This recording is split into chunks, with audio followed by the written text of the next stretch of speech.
Hello friends, welcome back to my channel. हम लोग पढ़ रहे थे क्लास 6 के संस्कृत की बुक सरस्वती, जो कि सरस्वती प्रकाशन की है। इसमें हम लोग का 11 लेसन तक हो गया था। आज हम लोग देखेंगे लेसन 12, गीतामृतम, गीता के अमृत वचन। महाभारत के युद्ध में श्री कृष्ण, जब अर्जुन युद्ध करने से इनकार करते हैं तो श्री कृष्ण भगवान अर्जुन को उपदेश देते हैं। अर्जुन उवाच, अर्जुन कहते हैं, निमित्तानि च पश्यामि विपरीतानि केशव न च श्रेयो अनुपयामि हत्वा स्वजन माहवे।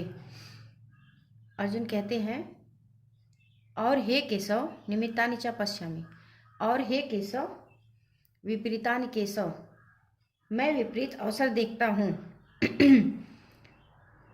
और हे केशव, मैं विपरीत अवसर देखता हूँ। न च श्रेयो अनुपयामि, मुझे ये श्रेष्ठ नहीं लगता है। हत्वा स्वजन माहवे, कि मैं अपने ही लोगों को मारूं।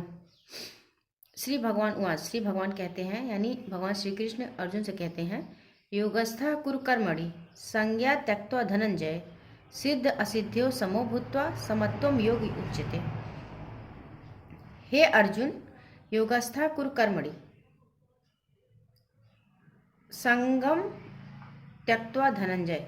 हे अर्जुन, आसक्त को त्याग कर, आसक्त मतलब मोहमाया, आसक्त को त्याग कर योगस्थ कुरु कर्मणि, योग में स्थित होकर कर्म करो। सिद्ध असिद्ध्यो समो भूत्वा समत्वम योग उच्यते। सिद्ध मतलब पूर्णता और असिद्ध मतलब संपूर्णता। सिद्ध असिद्ध्यो समो भूत्वा, यानी कोई काम पूरा हो या फिर कोई काम ना पूरा हो, दोनों स्थिति में समान रह करके कर्म करना ही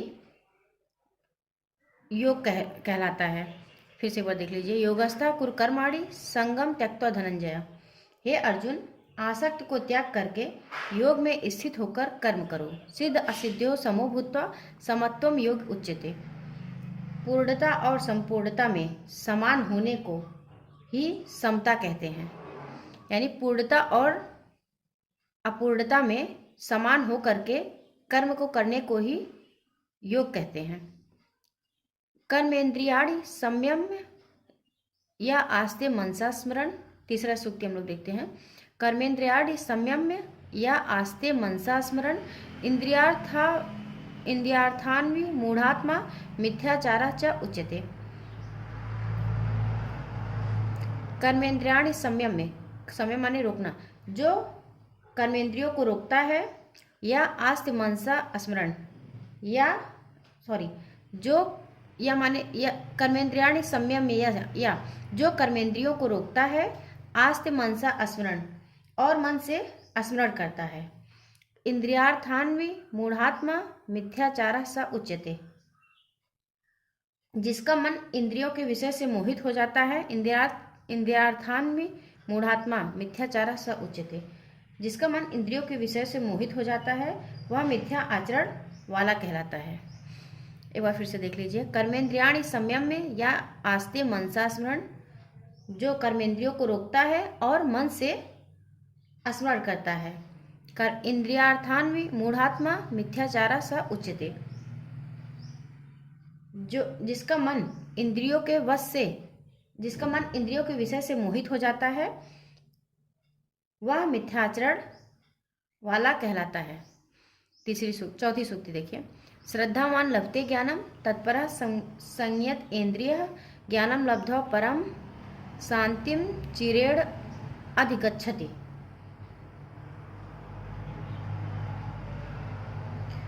श्रद्धावान लभते ज्ञानम तत्परः संयत इंद्रियः, जो इंद्रियों को संयत इंद्रिया, यानी जिसकी इंद्रिया उसके नियंत्रण में, जो इंद्रियों को नियंत्रित करके ज्ञानम तत्परः, उसके प्रति तत्पर है, जो इंद्रियों को नियंत्रित करके उसके प्रति तत्पर है। श्रद्धावान लभते ज्ञानम, जिसके पास श्रद्धा है, विश्वास है, वह ज्ञान को प्राप्त करता है। श्रद्धावान लभते ज्ञानम तत्परः संयत इंद्रिया, जो इंद्रियों को नियंत्रित करके इसके प्रति समर्पित है, तत्पर है। श्रद्धावान लभते ज्ञानम, जिसके पास श्रद्धा है, विश्वास है, वह ज्ञान को प्राप्त करता है।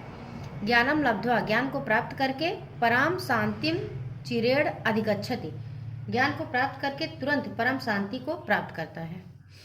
5वीं सूक्ति देखते हैं। यतेन्द्रिय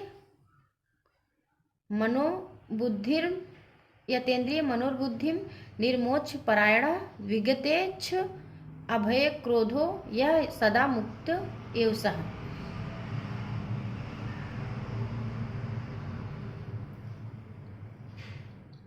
यतेन्द्रिय मनोबुद्धिम निर्मोक्ष परायण, इंद्रिय मन और बुद्धि पर नियंत्रण रखने वाला।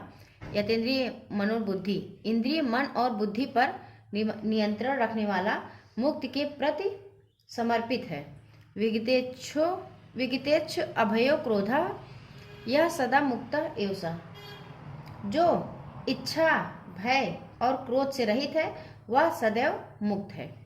यतेन्द्रिय मनोबुद्धि निर्मोक्ष परायण, इंद्रिय मन और बुद्धि पर नियंत्रण रखने वाला मुक्त के प्रति समर्पित एक ऋषि। फिर से देखते हैं। यतेन्द्रिय मनोबुद्धि निर्मोक्ष परायण, इंद्रिय मन और बुद्धि पर नियंत्रण रखने वाला मुक्त के प्रति समर्पित एक ऋषि। विगतेच्छो अभय क्रोधो यह सदा मुक्त एव सः। इंद्रिय मन और बुद्धि पर नियंत्रण रखने वाला एक ऋषि।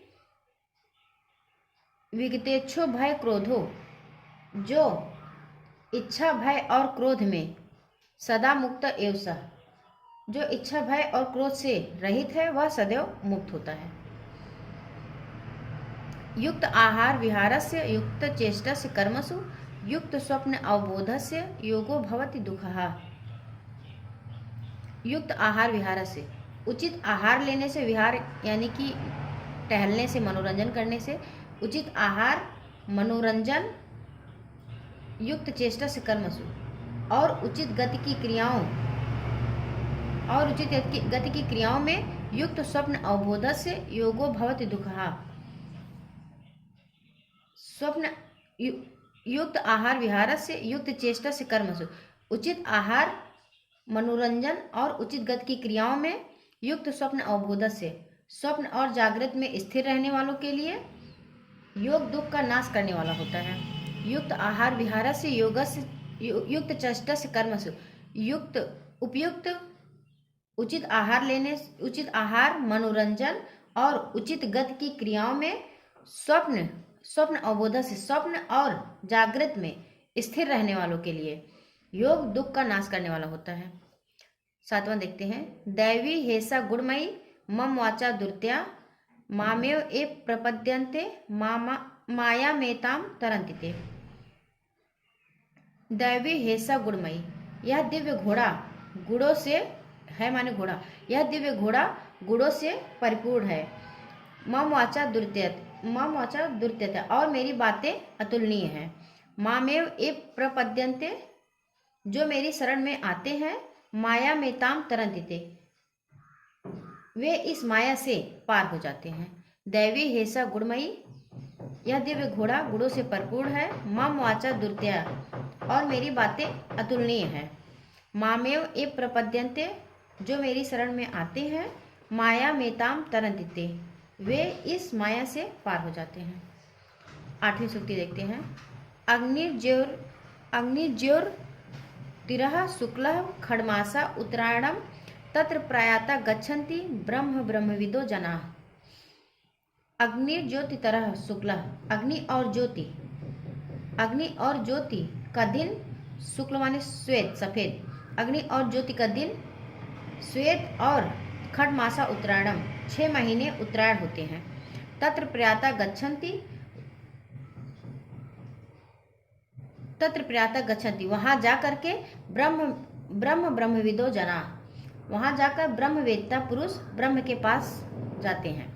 अग्निर्ज्योति तरह शुक्ला खड्मासा उत्तरायणम, अग्नि और ज्योति का दिन श्वेत और 6 महीने उत्तरायण होता है।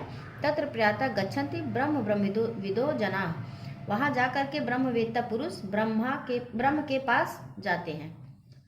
9वीं सूक्ति देख लेते हैं।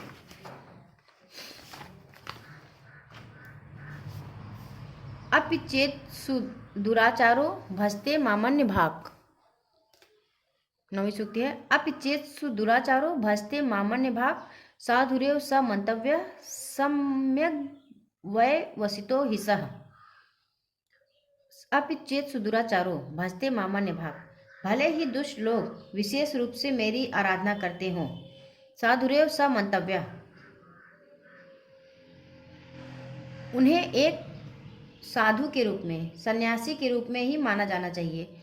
सम्यक एव वसितो हिस्सा, क्योंकि उन्होंने एक अच्छा निर्णय लिया है। भले ही दुष्ट लोग विशेष रूप से मेरी प्रार्थना करते हैं, उन्हें एक संत के रूप में ही माना जाना चाहिए, क्योंकि उन्होंने एक अच्छा निर्णय लिया है। 10वीं सूक्त देखते हैं, यो माम जम नादिम च वेति लोक महेश्वरम असमूढ़ समृत्येषु सर्व पापै प्रमुच्यते। वह जो मुझे जगत के स्वामी यो माम जम नादिम च वेति लोक महेश्वरम, वह जो मुझे जगत के स्वामी जन्म और मृत्यु आदि को जानता है, वह जो मुझे जगत के स्वामी जन्म मृत्यु आदि को जानता है, असमूढ़ समृत्येषु सर्व पापै प्रमुच्यते, जो मनुष्य प्राणियों में मोहित नहीं होता, वह सभी पापों से मुक्त हो जाता है। प्रमुच्यते माने मुक्त हो जाता है। इस तरीके से हम 10 सूक्ति तक इस वीडियो में पढ़ेंगे, फिर नेक्स्ट 11 सूक्ति से 18 तक नेक्स्ट वीडियो में पढ़ेंगे। अगर वीडियो पसंद आया हो तो चैनल को लाइक और सब्सक्राइब करना मत भूलिएगा और फ्रेंड्स के बीच में ज़रूर शेयर करिएगा। मिलते हैं नेक्स्ट वीडियो में। Thank you.